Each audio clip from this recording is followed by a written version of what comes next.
प्रिय प्रतियोगी, मैत्री यूट्यूब के इस सामान्य अध्ययन के क्लास में आपका स्वागत है। आज हम लोग भारत परिषद अधिनियम 1861 पढ़ने वाले हैं। इसके पूर्व की कक्षा में हम लोगों ने भारत शासन अधिनियम 1858 देखा था और इसी कड़ी में ये अगली कक्षा भारत परिषद अधिनियम 1861 आपके सामने है, जिस पर हम लोग बात करने वाले हैं। तो आइए देखते हैं द इंडियन काउंसिल एक्ट 1861। सबसे पहले ये देखेंगे कि जब ये एक्ट आया तो उस समय भारतीय परिवेश परिस्थितियां कैसी थी।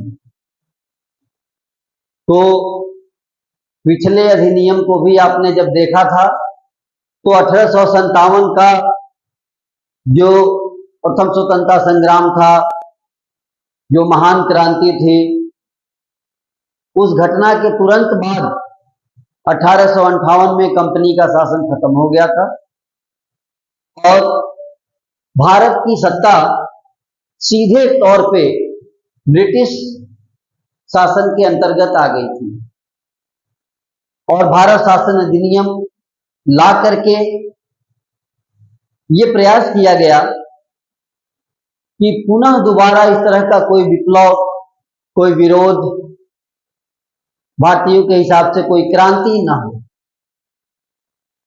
इसी कड़ी में ये अगला एक्ट आया जिसे द इंडियन काउंसिल एक्ट 1861 के नाम से जानते हैं। सबसे पहले हम लोग बात करेंगे कि इस एक्ट का, इस कानून का उद्देश्य क्या था। तो दो शब्द ऐसे हैं जो इसके उद्देश्य को स्पष्ट करते हैं। एक तो था कि सहयोग की नीति, सहयोग की नीति, और एक था उदार निरंकुशता। इन दो शब्दों में इसका उद्देश्य छिपा हुआ है। ये दो शब्द इस अधिनियम के उद्देश्य को बता रहे हैं। एक ये उद्देश्य था कि भारतीयों से सहयोग लिया जाए, यानी भारतीयों से का सहयोग प्राप्त करना। इसका उद्देश्य था कि भारतीय लोगों का सहयोग लेना। कैसे लेना है उसी को इस परिषद अधिनियम में तय किया गया है कि भारतीयों के साथ सहयोग की नीति पर चलने का, या भारतीय लोगों की भागीदारी लेकर के, भागीदारी को शामिल करके चलने के बारे में इस अधिनियम में बात हुई कि सहयोग की नीति। दूसरी थी, यह वास्तविकता थी, उदार निरंकुशता। ब्रिटिश सरकार, ब्रिटिश भारत की जो सरकार होगी वह भारतीयों के साथ उदार रहेगी, उदारता से पेश आएगी, लेकिन काम वही करेगी कि उदारता का प्रदर्शन करते हुए पूरी तरह निरंकुशता का पालन करेगी। अर्थात उदार रहते हुए, भारतीयों को साथ लेते हुए किस प्रकार ब्रिटेन के हितों को पूरा किया जाए, यही इस अधिनियम का उद्देश्य है। अंततः क्या है कि ब्रिटिश हित पूरे किए जाने, ब्रिटिश हितों को पूरा करना है। उदारता एक मुखौटा रहेगा।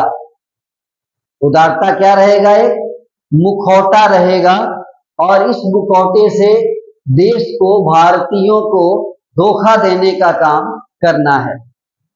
अब आइए देखेंगे कि ये सब करने के लिए इस अधिनियम में क्या क्या प्रावधान किए गए थे। तो हम लोग अब उन प्रावधानों की बात करेंगे जो इस अधिनियम में लाए गए थे, क्या क्या प्रावधान थे। तो सबसे पहली बात जो इसमें है वो ये जाने हम लोग कि जो गवर्नर जनरल या वायसराय, सबसे पहले इसके अधिकारों को जानना है हम लोग कि इसके क्या क्या अधिकार थे, क्या क्या अधिकार और कर्तव्य थे। इसी बात से हमें ठीक ठाक बातें समझ में आ जाएंगी। तो गवर्नर जनरल के जो अधिकार थे वो हम लोग बिंदुवार जानेंगे।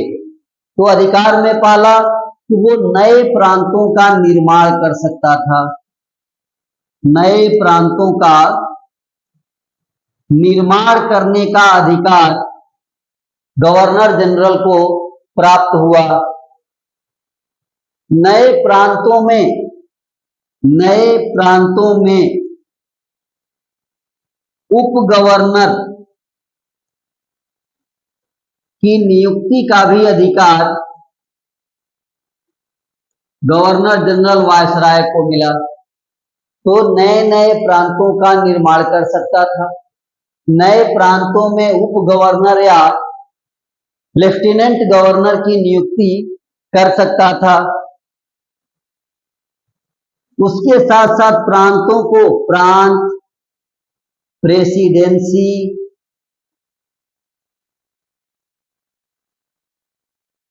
प्रांतों में, प्रेसिडेंसी में, क्षेत्रों के उनके क्षेत्रों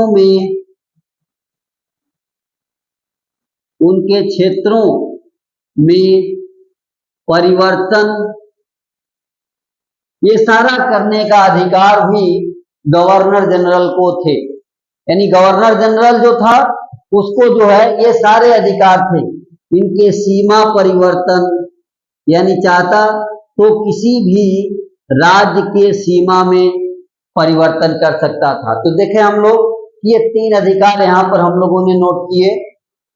वायसराय के कई अधिकार हैं, इसमें से तीन अधिकारों की बात यहाँ की गई कि नए प्रांत बना सकता था, उन प्रांतों के लिए लेफ्टिनेंट गवर्नर की नियुक्ति कर सकता था, नए प्रांत बनाना, उन प्रेसिडेंसी का निर्माण करना या उनके क्षेत्र में परिवर्तन करना, उनकी सीमा में परिवर्तन करना, नाम परिवर्तन करना, ये सारे अधिकार गवर्नर जनरल को प्राप्त हुए थे।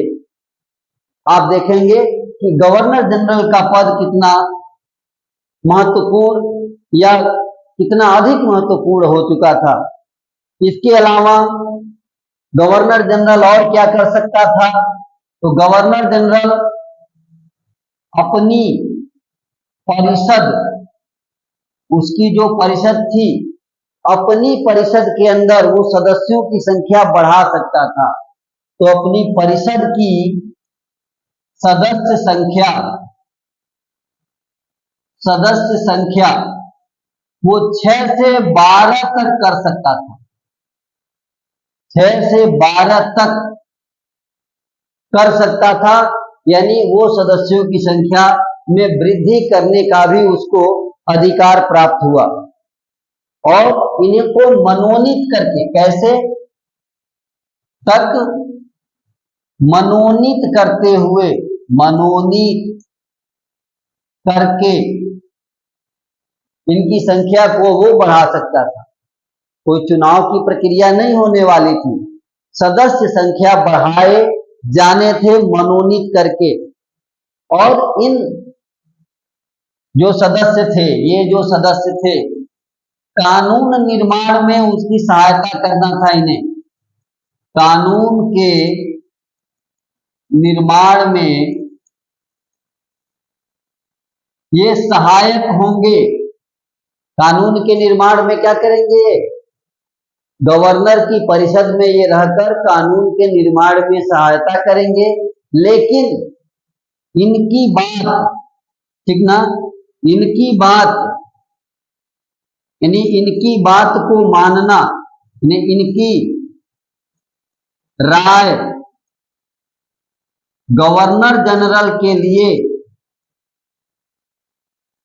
इनकी राय जो है वो गवर्नर जनरल के लिए बाध्यकारी नहीं थी। इनकी राय गवर्नर जनरल के लिए बाध्यकारी नहीं थे, बाध्यकारी नहीं थे, यानी ये बस राय दे सकते थे। इन लोगों के कार्य बस राय देने तक था, वो राय माना जाए ये जरूरी नहीं था। सबसे महत्वपूर्ण बात कि ये जो सदस्य थे कानून के निर्माण के लिए, तो इनके साथ एक और बात यह थी कि ये गैर सरकारी सदस्य होने थे। कैसे सदस्य होने थे? गैर सरकारी सदस्य। तो हमने देखा कि परिषद की सदस्य संख्या तो वो बढ़ा रहा है 6 से 12। एक और अच्छी बात कि वो सदस्य गैर सरकारी हैं। ऐसा लग रहा है कि जब हम ये सुनते हैं कि सदस्य गैर सरकारी है, तो इसका मतलब ये होता है कि नागरिक समाज की तरफ से इसमें लोगों को शामिल किया गया होगा। लेकिन ऐसा नहीं, जिन सदस्यों को शामिल किया जाता वे गैर सरकारी होते हुए भी सरकार के साथ पूरी निष्ठा रखते थे। दूसरी चीज कि चलिए गैर सरकारी सदस्य हो गए, निष्ठा भी रख रहे हैं, लेकिन कानून निर्माण में इनकी सहायता है, ये बहुत बड़ी बात है। लेकिन इनकी बात को माना नहीं जाएगा, इनके सलाह को वो अस्वीकार कर सकता है, ये सारी कवायद को खत्म कर देता है। यानी कि ये जो सुधार हैं वो दिखावे के सुधार हुए। इसके अलावा वायसराय की परिषद में एक और जब अधिकार मिला कि वायसराय अपनी समझ से, अपनी बुद्धि के अनुसार कार्य कर सकता है, तो वायसराय की परिषद, एक और बात कि वायसराय की परिषद अपनी समझ के आधार पर कार्य करेगी, ये बात था। आधार पर भी कार्य कर सकती है या कार्य करेगी। तो जब ये बात आया कि वायसराय की परिषद को इतने अधिकार प्राप्त हुए कि वो अपनी समझ, अपने विवेक के आधार पर भी कुछ कार्य कर सकती है, तो इसी चीज का जो है लाभ उठाते हुए तत्कालीन गवर्नर जनरल, तत्कालीन वायसराय कौन थे? तत्कालीन viceroy Lord Canning, Lord Canning, Lord Canning महोदय ने क्या किया? भारत में विभागीय प्रणाली की शुरुआत कर दी। लॉर्ड कैनिंग ने भारत में क्या किया? विभागीय प्रणाली की शुरुआत की। विभागीय प्रणाली, विभागीय प्रणाली की शुरुआत की गई, यानी कि इसको बोलते हैं हम पोर्टफोलियो, पोर्टफोलियो सिस्टम की शुरुआत की गई। या यूं कहें कि यहीं से मंत्रिमंडल की शुरुआत हो गई, यानी कि मंत्रिमंडल का प्रारंभ। तो इस प्रकार जब गवर्नर जनरल यानी वायसराय की परिषद को अधिक अधिकार मिले और उसे अपने विवेक से कार्य करने का जब अवसर मिला, तो इसका लाभ उठाते हुए उस समय के वायसराय साहब जो लॉर्ड कैनिंग थे, उन्होंने भारत में विभागीय प्रणाली की शुरुआत की, पोर्टफोलियो सिस्टम लगाया और तभी से मंत्रिमंडल का प्रारंभ हुआ।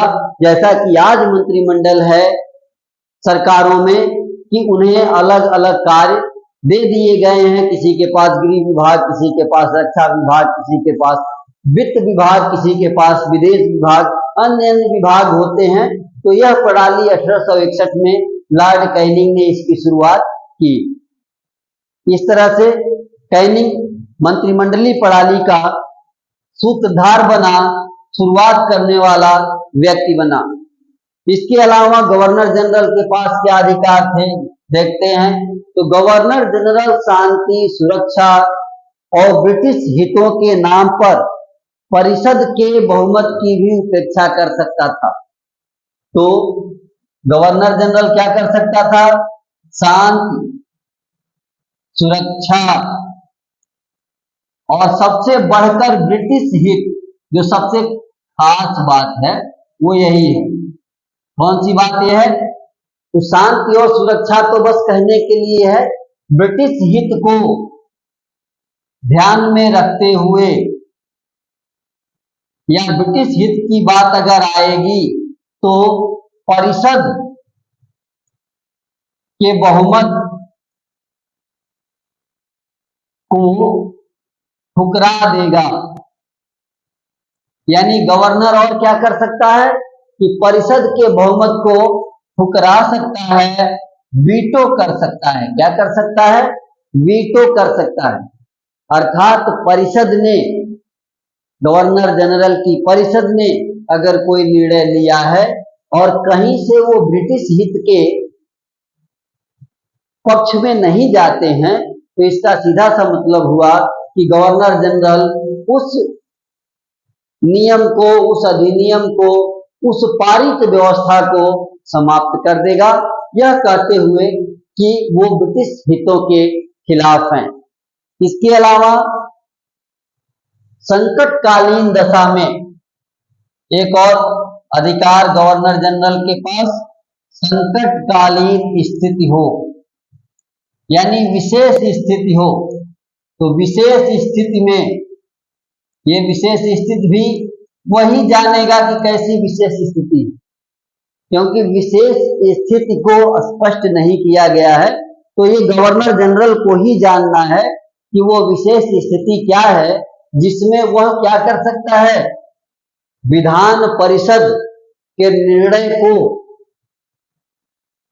विधान परिषद के निर्णय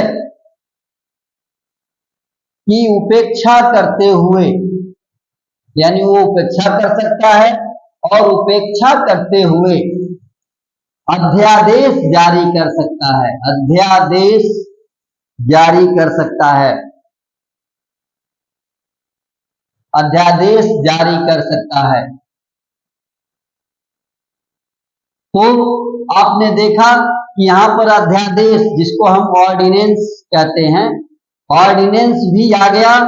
ये गवर्नर जनरल का एक और अधिकार, जैसा कि आज के संविधान में राष्ट्रपति महोदय को और राज्यों में राज्यपाल महोदय को अध्यादेश जारी करने का अधिकार है, लेकिन जो वर्तमान व्यवस्था है, आज की जो व्यवस्था है, उसमें राष्ट्रपति महोदय या राज्यों में राज्यपाल महोदय तभी अध्यादेश जारी करेंगे जब केंद्र में संसद और राज्यों में विधानमंडल गतिमान न हो, अर्थात वो सदन चल न रहे हो, तब जारी करेंगे। और यहाँ तो विधान परिषद या विधान परिषद के निर्णय, विधान परिषद के निर्णय के खिलाफ जाकर के उसके निर्णय की उपेक्षा करते हुए अध्यादेश जारी करने की व्यवस्था यहाँ पर दी गई है गवर्नर जनरल को। इसके अलावा गवर्नर जनरल और भी कई कार्य कर सकते थे, जैसे कि राज्यों में जो राज्य थे, राज्यों में विधान परिषदों को कानून बनाने का अधिकार मिला, बनाने का अधिकार मिला, परंतु यही ध्यान रखना है, परंतु ये जो विधान परिषद कानून बनाएंगे राज्यों के विधान परिषद, जैसे कि मुंबई के, मद्रास के, ये राज्य जो कानून बनाएंगे, उन कानूनों को अनुमति कौन देगा? परंतु इनकी अनुमति राज्यपाल देगा, गवर्नर जनरल देगा। इनकी अनुमति गवर्नर जनरल, जिसे वायसराय कहते हैं, वायसराय देगा। यानी राज्यों में कानून बनाए जा सकते हैं, ये व्यवस्था दी गई, परंतु उसकी अनुमति पुनः वायसराय के जिम्मे कर दी गई। इस प्रकार बिना वायसराय की अनुमति के राज्यों में भी कानून बनाए जाने की कोई बात नहीं थी। साथ ही और भी चीजें दी गई, जैसे गवर्नर जनरल परिषद की बैठक, गवर्नर जनरल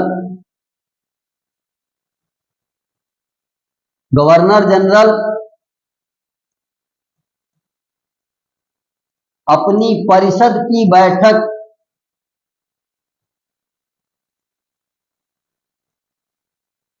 सप्ताह में एक बार करेगा, सप्ताह में एक बार जरूर करेगा। यानी वो अपनी परिषद का अध्यक्ष है और हर सप्ताह उसके परिषद की बैठक होगी। इस प्रकार हम लोगों ने देखा कि 1861 का जो अधिनियम है, इसमें किस प्रकार गवर्नर जनरल वायसराय साहब को अधिकार प्राप्त हुए थे। पुनः हमें ये देखना है कि और क्या क्या परिवर्तन इसमें किए गए। तो इसमें एक परिवर्तन किया गया गवर्नर के बाद कि केंद्रीय कार्यकारिणी या केंद्रीय जो कार्यकारिणी बनी थी, उसके क्या क्या कार्य थे। तो पहला देखें कि केंद्रीय कार्यकारिणी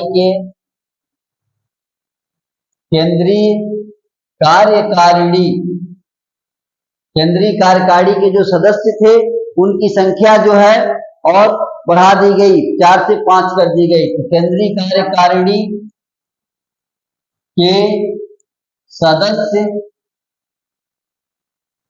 4 से बढ़कर 5 हो गए। कितने हो गए? 5 हो गए। यानी अब केंद्रीय कार्यकारिणी के सदस्यों की संख्या 5 कर दी गई, 5 सदस्य बना दिए गए। इस प्रकार केंद्रीय कार्यकारिणी और 5वां सदस्य, 5 सदस्य हो गए। 5वां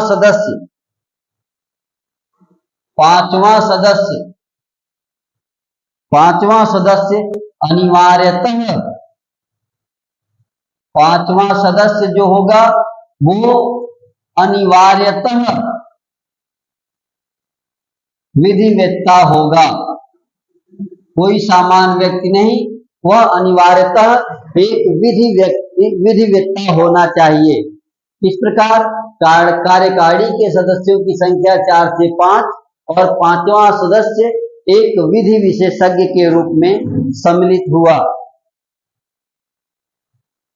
इसके अलावा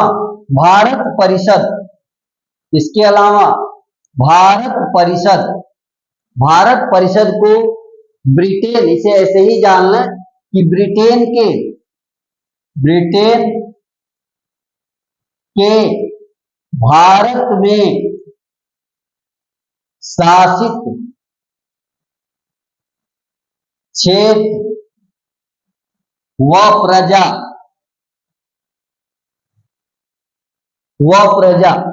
के लिए विधि बनाने की जिम्मेदारी दी गई। इस प्रकार जो भारत परिषद थी, भारत परिषद का काम था कि भारत के अंदर, चाहे वो ब्रिटिश नागरिक हो या भारत के नागरिक हो, चाहे भारत के अंदर कोई राज क्षेत्र राजाओं के हों, चाहे वो किसी भी प्रकार के क्षेत्र हो और उनमें निवास करने वाली जनता हो, वो सभी ब्रिटेन की प्रजा मानी जाएगी और उनके लिए विधि बनाने का जो काम होगा वो सब भारत परिषद के अंतर्गत होगा। भारत परिषद उसके लिए कानून बनाएगी। साथ ही एक और परिवर्तन, यहाँ पर एक और कार्य हुए कि कुछ प्रांतों में विधानमंडलों का गठन किया गया। कुछ प्रांतों में, कुछ ऐसे प्रांत थे, तो कुछ प्रांतों में, जैसे कि कुछ प्रांतों में विधान परिषदों का निर्माण हुआ। तो किन किन प्रांतों में हुआ? जैसे बंगाल में हुआ, उत्तरी पश्चिमी प्रांत जैसे बंगाल में हुआ, उत्तरी पश्चिमी प्रांत में हुआ, उत्तरी पश्चिमी प्रांत जिसे आधुनिक उत्तर प्रदेश कहते हैं, जैसे आधुनिक उत्तर प्रदेश। तो यहां भी विधान परिषद का गठन हुआ, पंजाब में भी विधान परिषद का गठन हुआ। तो ये 3 राज्य ऐसे थे जिनमें विधान परिषदों का गठन हुआ। तो ये हमें ध्यान रखना है कि 1862, 86 और 97 में, बंगाल में 1862 में, उत्तर प्रदेश में 1886 में और पंजाब में 1897 ईस्वी में भारत परिषद अधिनियम के ही अंतर्गत तीनों में विधान परिषदों का गठन किया गया, विधान परिषद बनाए गए। इस तरह से आप इस बात को ध्यान रखेंगे कि उत्तर प्रदेश में, जो आज का उत्तर प्रदेश है, उस समय जो उत्तरी पश्चिमी प्रदेश हुआ करता था, उत्तरी पश्चिमी प्रांत हुआ करता था, उसमें 1886 में विधान परिषद का गठन किया गया। तो इस प्रकार से हम लोगों ने देखा कि भारत परिषद अधिनियम में विधान परिषद के आधार पर कैसे कैसे परिवर्तन किए गए। अंत में ये कहा जा सकता है कि 1861 का जो अधिनियम है, भारत परिषद अधिनियम है, वो संवैधानिक विकास के मामले में अगर देखा जाए तो बहुत प्रगतिशील है, बहुत आगे है, क्योंकि इसने वास्तव में संवैधानिक विकास के क्षेत्र में भारत में कई कदम आगे तक बढ़ने में मदद की। पहली बार विधि निर्माण का काम भी होने लगा। हालांकि ये भी पता है कि गैर सरकारी जो सदस्य थे या भारतीय सदस्य जो थे, उनकी विधि निर्माण में जो भूमिका थी वो बहुत ही सीमित थी, अत्यंत सीमित मात्रा में थी। फिर भी एक शुरुआत तो की गई और उस शुरुआत से कहा जा सकता है कि विधि निर्माण के क्षेत्र में कम से कम प्रगति हुई। उसके अलावा नए राज्यों का निर्माण होना और भी साथ साथ नए राज्यों में विधान परिषदों का निर्माण होना, ये सब चीजें ऐसे बताती हैं कि अब जो हुआ वो केंद्रीकरण से विकेंद्रीकरण की तरफ, केंद्रीकरण से विकेंद्रीकरण की तरफ कदम बढ़ाए गए। तो ये जो नियम था वो केंद्रीकरण से विकेंद्रीकरण की ओर था, अधिक प्रगतिशील था, अधिक आगे बढ़ने वाला और अधिक भागीदारी सुनिश्चित करने वाला कानून था। अब इसी कड़ी में हम लोग आगे अगले एपिसोड में, अगली कक्षा में ये देखेंगे कि 1892 का जो परिषद अधिनियम है वो किस प्रकार 1861 के परिषद अधिनियम से ज्यादा प्रगतिशील होगा या कैसा होगा, वो अगली कक्षा में। धन्यवाद।